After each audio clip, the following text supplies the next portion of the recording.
Kaya na yung gulong. Okay.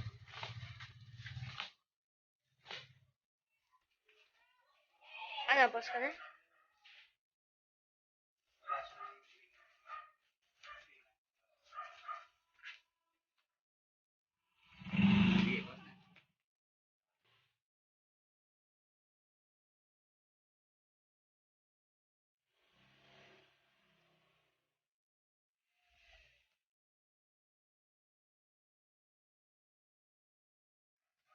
Three, two, one, go.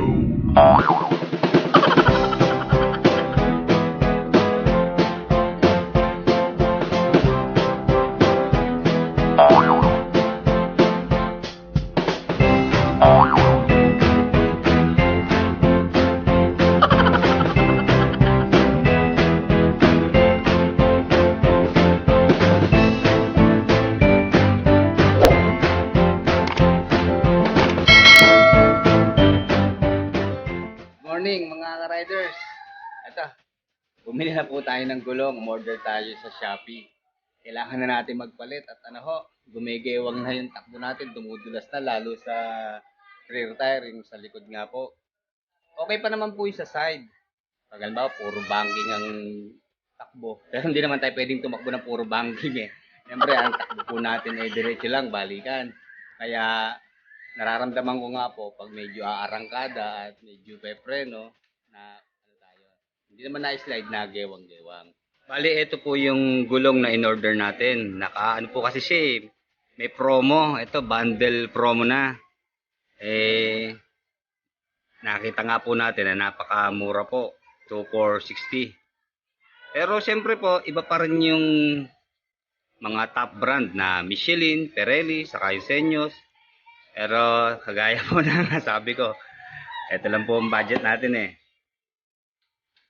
Bali model MB119C. Ito pong Magnum na to. Bali, ayan, okay na rin naman po. Sporty type na rin po ang kanyang gulong. Then ito po ang sukat niya.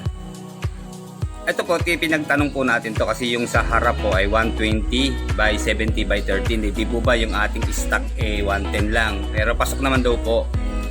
Then yung sa likod ito, same size din po. Sana magsukat. Hindi natin, bubuksan natin itong gulong na to. Sana naman sukat. Made in Thailand po siya mga kapatid. Ito po yung kanyang specs. Bali, tubeless na rin po siya.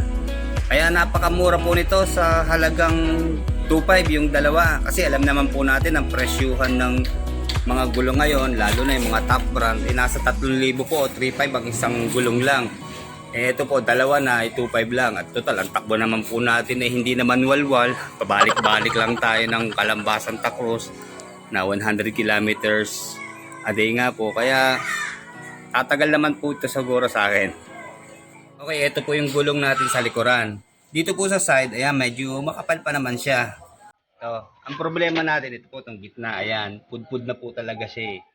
Kaya dumudulas na tayo pag medyo aarangkada. Ayan. Kaya hindi tayo makatakbo ng ayos po. Kaya ito, kapalit na tayo. Then itong sa harap naman, dito po ako bilib sa harap eh, parang hindi ho nababago eh. Oh, makapal pa rin po siya. Saka napatunayan ko pong makunat ito. Tignan niyo po ha.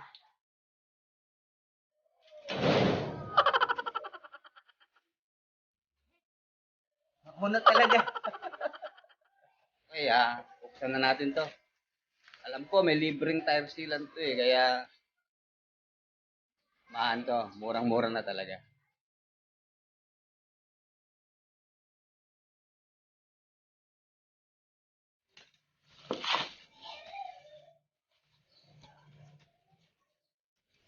May, may giveaway po siyang sleeve. So, ito po.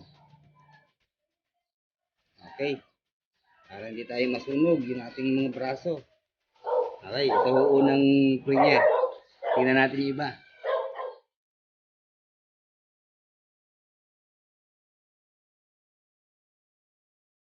Sa online na tayo bumili kasi doon lang po talaga may choices tayo na lalo na sa presyo. Pag sa labas po talagang handa nyo na ang 6,000 ang isang pares. Okay, bali ito po yung sa likod, sa rear tire. Magnum B ang kanya pong brand. Ito.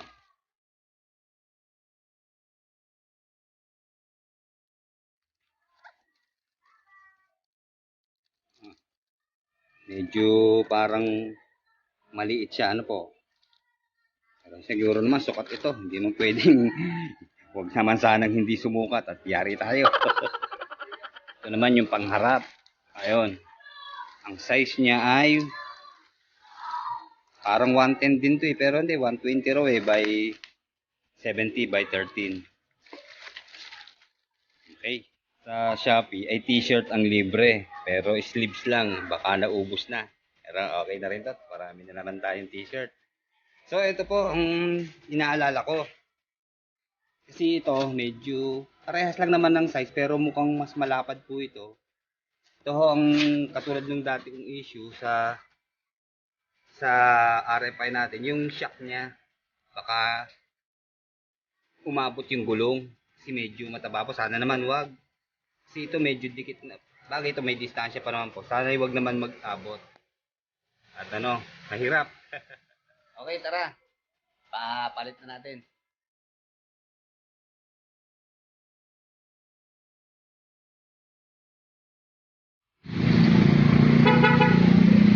Darrell, ito na naman ako.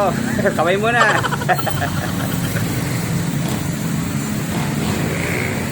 Pasok naman dito ang 120 ano. 110 lang to eh.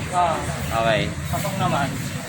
Hindi naman sasayad ah. Naalala ko yung sa likod eh. Di ba dikit sa rear? Sa ano sa shock. Oo, saka sa tapalodo. Sana naman may magawa ng paraan. Pero makunat talaga yan ganyan. Makunat, makapit nga ito yun.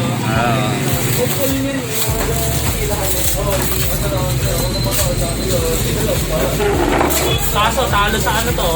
Saan? Sa spalt. Bakit? Magana? Makapit eh. Kapit mo. Kaso, ano pala, hindi sa spalt sa... Hindi sa Sento. asfalto lang tayo dadaan.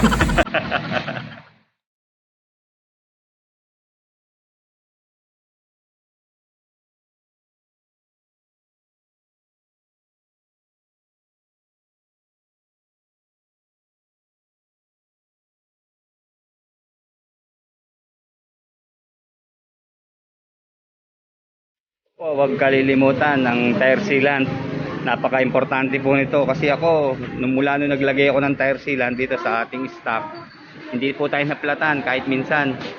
Siguro napapa ko pero yun nga po ang trabaho nitong tire sealant, babarahan niya yung butas kaya hindi yan, very effective po yan, hindi tayo mapaplatan, malayo sa aberya.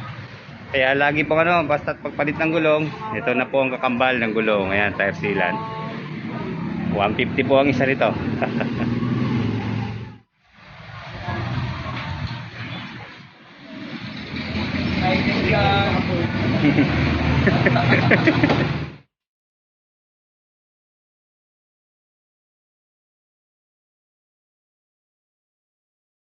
Okay, para sa mga nagtatanong po pag papalit ng gulong ng RFI natin, ito sa unahin namin yung sa likuran. Siyempre una po tatanggalin yung tambucho.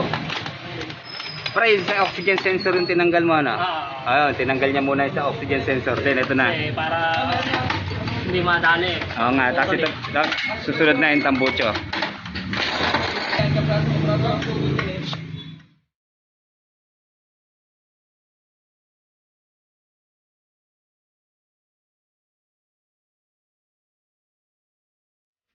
Pinauna po nating pakalas tong sa likuran kasi once na hindi umokay itong isa para ho kasing malapad masyado sana'y sumukat naman kasi ito pareho naman ang sukat pero ang tingin ko po malapad tong isa pag hindi ho nag-ari ito no choice ito munang pangharap ang gagamitin natin sa likod kasi ito 120 lang malamang ito parang kasukat to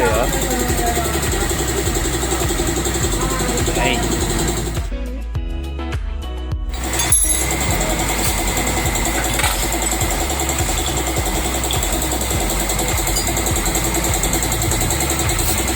Tapos ang kasunod po tatanggalin, sabi ni Darren, ay itong swing. Ano pre?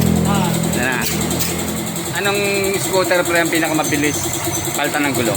Sa ano mo, experience mo? Iyo. Neo, mabilis lang. Ano yun, tambucho hindi na Hindi na tinatanggal? tinatanggal. Wala na, basta rekta na. luluwagan mo. Luluwagan lang, tanggal. Sa scooter type yun ha? Okay. Sa mga ano, sa mga ganito maxi scoot, anong mahirap na na-experience mo?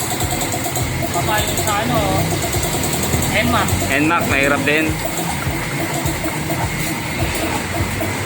Ito sana hindi ka mahirapan.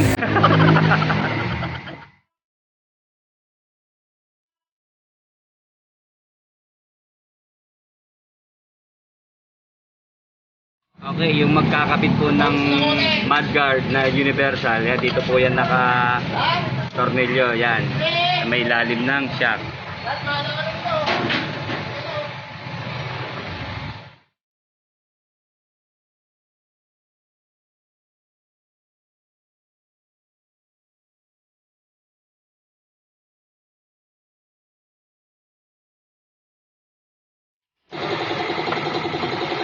Pasilip nga pre kung okay pa brake pad niya.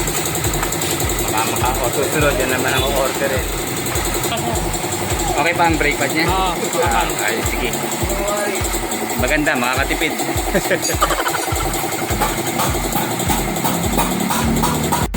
Then saka yung ehe, yung pinakagitna. Nuts, sa ehe, yan. Yan ang susunod. Okay. Dito lang po mahirap sa ehe. May pag matagal talagang ito, 1 taon na 3 buwan bago ko pinapalitan. Sulit naman at talaga ng gamit na gamit ang gulong na ito eh. Kaya ito, medyo maganit buksan. Pinagpawisan ng gusto si Darren.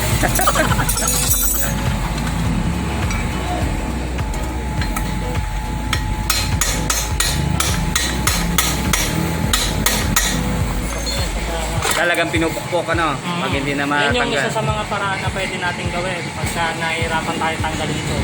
Wala namang malolos thread do pag Wala. pinupukpok, wala naman. Itatama niyo lang yung nut sa dapat nakaganto siya. Pag pupukpukin siya, dapat kaya nakaganyan lang dapat siya. Okay. Huwag siyang huwag palalabasin yung mismong may Oo, thread. kasi baka pwede matamaan. Oo, madideform yung thread Hindi niya. napapasok yung tornilyo. Hirapan natin mapaparethread na agad natin yan pag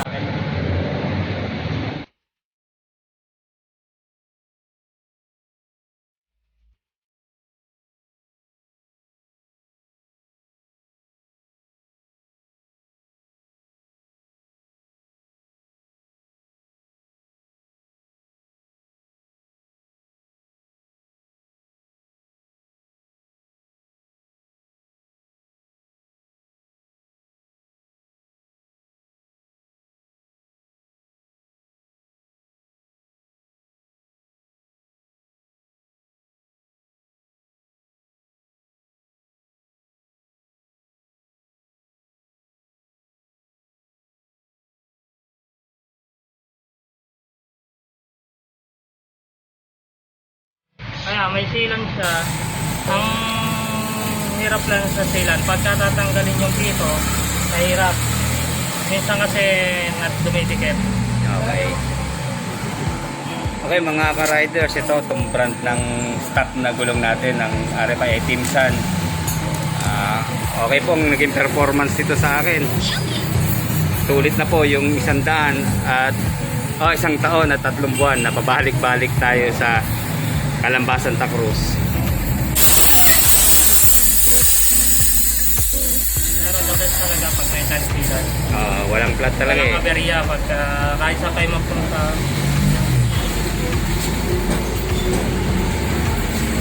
Pag talaga po magpapalit ng gulong, talagang mas maganda sa machine shop, yung may mga press machine para mabilis.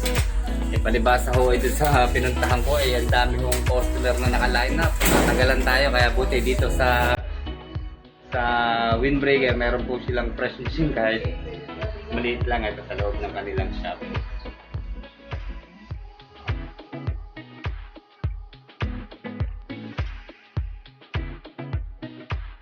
kailangan tumingaw muna siya bago siya bitawan. Kasi masyadong madikit ang panga niya.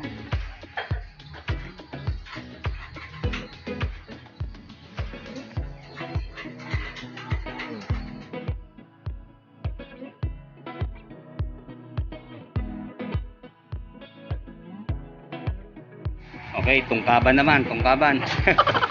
Dito dapat maging maingat tayo sa pagtungkab dahil pwedeng mabingaw yung ating mags pag mali ang paraan. Ayan, kakalsuhan muna pre, no? Kalso muna bago tungkab. Oo, para Kasi yung katulad nung click ko, mayroong bakas eh. hindi siya magkakama.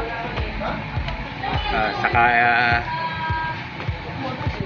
kakabrahin.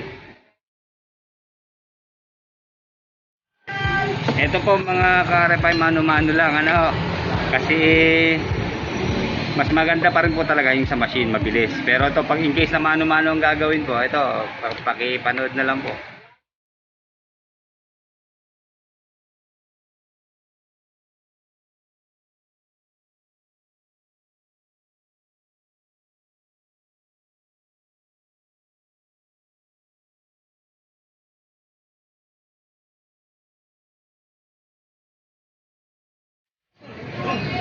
Po yung tire sealant na nailagay ng una pa. Pero isang taon ang naging service nito.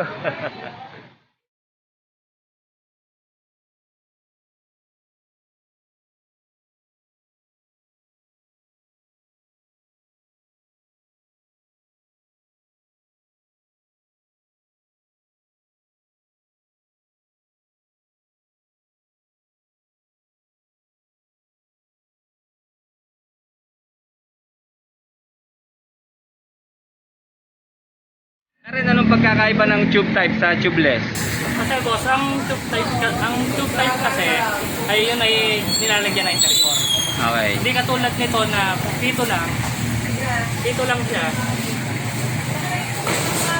Lolobo na siya. Okay na. Hindi katulad ng tube type na pagka minsan pag binombahan mo siya nang wala sa interior, hindi siya lolobo. Okay. Ngayon, pagka meron sa interior, saka lang siya lolobo.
Darren, isang tire sealant sa isang gulong.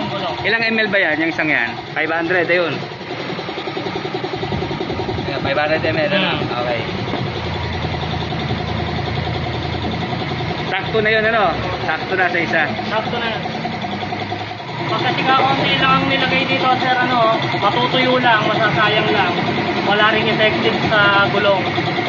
Kaya kailangan isang bote sa isang gulong.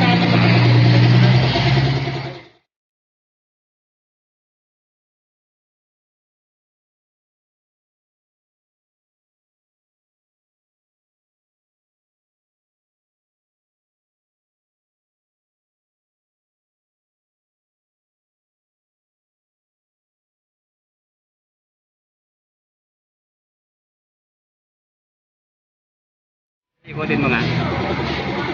Okay, ayan, nakala ko nung una sasayad, malaki tignan pala pag hindi pa nakakabit. Pero pag nakakabit na, ayun, parehas lang naman ang sukat. Ayan, wala siyang sayad, ayun. Yun ang wino-worry natin, baka tumama sa shock eh. Pero ito, okay na. Okay, at least pareho natin magagamit.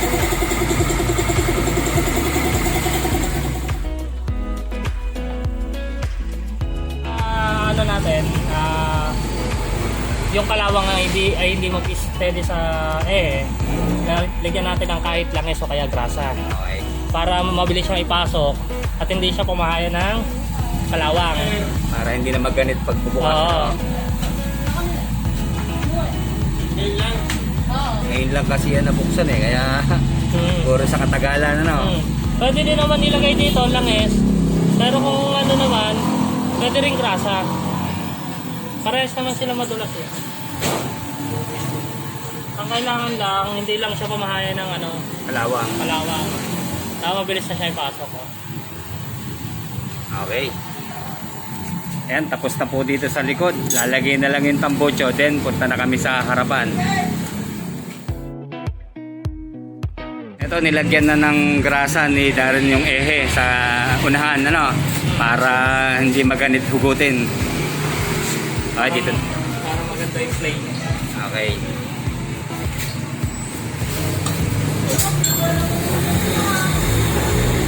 Mas madali yan sa unahan, Walang masyadong harang. Mabilis tanggalin. Pareho lang naman ang proseso ng pagpapalit ng gulong sa harapan. Yun sa likod medyo mahirap nga kasi gawa na may tambucho, may swing, saka yung pinaka-caliper. Kaya yun ang nagpatagal. Pero sa unahan ito, ayan, tanggal agad. Pareho lang naman proseso, hindi ko na ipapakita po.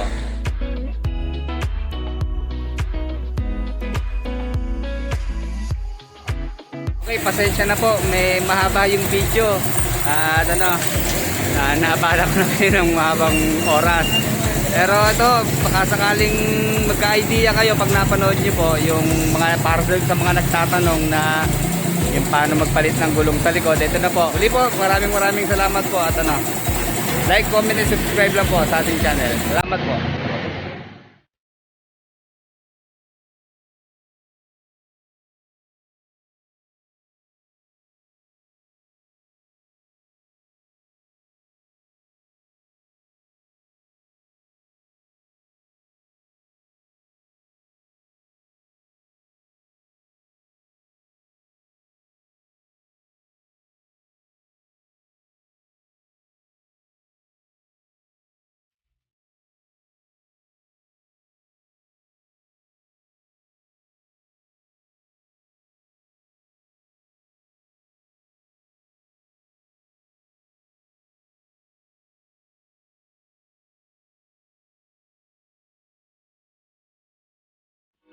Thank you. Okay, boss. Thank you, boss. Salamat. Ay.